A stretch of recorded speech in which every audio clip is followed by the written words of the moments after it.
क्या आपने कभी सोचा है, आकाश में घूमते ये 9 ग्रह सिर्फ पिंड नहीं, बल्कि इनके पीछे ऐसी कथाएं हैं जो देवताओं के जीवन से जुड़ी हुई हैं। हर ग्रह का जन्म एक रहस्य के साथ, एक कथा के साथ जुड़ा हुआ है। पुराणों में एक अद्भुत कथा है। देवताओं के गुरु बृहस्पति ज्ञान, धर्म और विवेक के प्रतीक, उनकी पत्नी तारा जो अद्वितीय सौंदर्य और बुद्धि की धनी थी। देवगुरु बृहस्पति के ही शिष्य चंद्रदेव, जिनकी वाणी मधुर थी और रूप मनमोहक था और स्वभाव भी उनका बहुत आकर्षक था। तारा और चंद्रमा के बीच में भावनाओं का संगम हुआ और एक दिन तारा चंद्रमा के साथ चली गई। देवगुरु बृहस्पति ने संदेश भेजा, तारा लौट आओ, पर चंद्रमा ने मना कर दिया और तारा भी वापस आने के लिए तैयार नहीं हुई।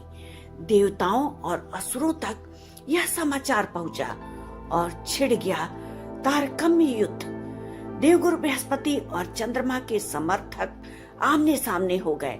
आकाश कांप उठा और नक्षत्र मानो युद्ध की घोषणा कर रहे हो। अंततः स्वयं ब्रह्मा जी आए और बोले, तारा, धर्म पत्नी का धर्म अपने पति के साथ है, युद्ध को समाप्त करो।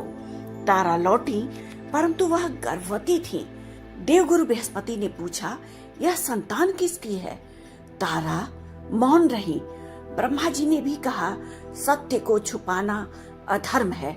तब तारा ने स्वीकार किया, यह चंद्रमा की संतान है। कुछ समय बाद एक बालक का जन्म हुआ, जिसका नाम ब्रह्मा जी ने बुध दिया। वह चंद्र की कोमलता, सौंदर्य और वाणी लिए हुए था, पर अपने भीतर तर्क और गणना की तेजस्वी बुद्धि थी। ज्योतिष शास्त्र में बुध ग्रह को नपुंसक ग्रह माना जाता है, क्योंकि उनका जन्म ऐसी स्थिति में हुआ था जहां मातृत्व और पिता दोनों के बीच स्पष्ट पहचान और सामंजस्य नहीं था। वह न पूरी तरह गुरु के आदर्शों का और न चंद्रमा के भावों का, बल्कि एक अलग ही प्रकृति जो न पूरी तरह पुरुष है न स्त्री, द्वै स्वभाव का हो गया। इसी कारण ज्योतिष शास्त्र में देवगुरु बृहस्पति और बुध ग्रह के बीच में नैसर्गिक शत्रुता मानी जाती है। गुरु ग्रह कहते हैं ज्ञान और विवेक से चलो, और बुध कहता है हर बात में तर्क करो।